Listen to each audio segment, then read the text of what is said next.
Baik, teman-teman, dalam beberapa waktu belakangan ini banyak pertanyaan yang muncul dari masyarakat. Sebagian juga ada dari teman-teman media ya yang mempertanyakan bagaimana sikap dan pandangan saya terkait pasca Teknopi pergi ke lembaga perlindungan saksi dan korban.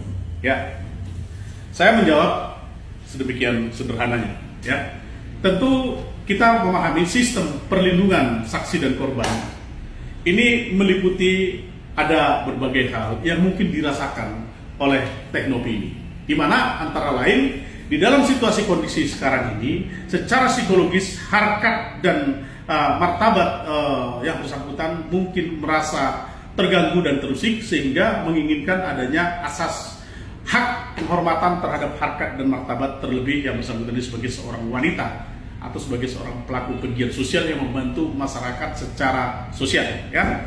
Kemudian kondisi yang merasa tidak nyaman lagi dalam situasi persoalan donasi ini membuat yang bersangkutan menginginkan adanya asas hak rasa aman.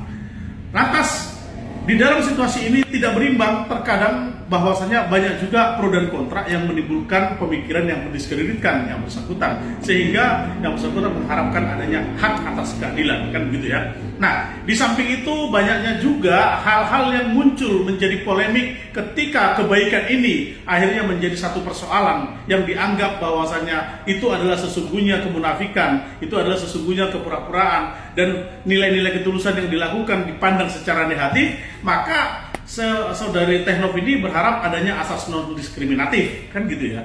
Akhir daripada itu tentunya Teknopi berharap adanya kepastian hukum, kan begitu.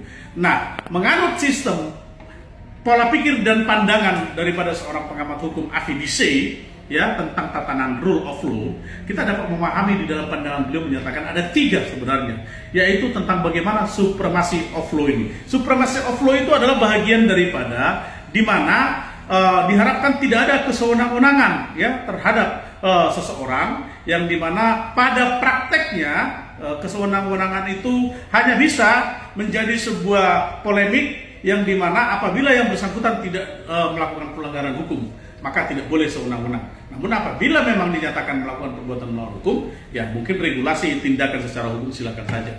Yang kedua, equality before the law adalah untuk bagaimana mengaplikasikan tentang kedudukan yang sama baik laki-laki maupun perempuan sehingga dipandang sama, tidak hanya semata-mata menyatakan ini adalah seperti ini seperti ini, tapi harus sama di depan hukum. Terakhir adalah the constitution based of individu, artinya sesuatu hak itu akan didapatkan apabila telah ada undang-undang dan telah ada putusan pengadilan. Maka nanti setelah persoalan donasi ini diuji lewat pengadilan, maka hak yang bersangkutan apakah selama ini dianggap salah karena dia misalnya melakukan penggalangan donasi, mengalihkan donasi segala macam, nanti putusan pengadilan akan menentukan hak sebenarnya daripada seorang penyelenggara, demikian dengan pihak-pihak yang lain. Terima kasih.